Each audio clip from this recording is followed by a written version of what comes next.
ఇర్మియా గ్రంథం 17వ అధ్యాయం 13వ వచనం. ఇశ్రాయేలునకు ఆశ్రయమా యెహోవా, నిన్ను విసర్జించిన వారు అందరూ సిగ్గునందుదురు అన్నాడు. అంటే దేవుడిని విడిచిపెట్టిన వాడు ఎప్పటికైనా వాడి జీవితంలో సిగ్గుపడతాడండి.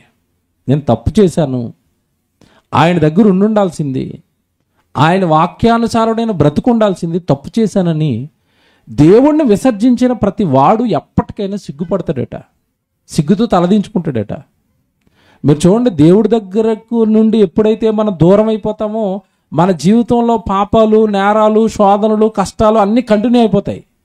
అవి ఎప్పుడైతే మన జీవితాన్ని తాకుతున్నాయో వెంటనే మనకి ఏం జ్ఞాపకం వస్తుందంటే, దేవుడి దగ్గర ఉన్నప్పుడే నా జీవితం బాగుంది, దేవుడి సంఘంలో ఉన్నప్పుడే నా జీవితం బాగుంది, దేవుడితో గడిపినప్పుడే నేను బాగున్నాను అని ఖచ్చితంగా దేవుడికి దూరం అయిపోయిన ప్రతి వాడు ఖచ్చితంగా సిగ్గుపడతాడట.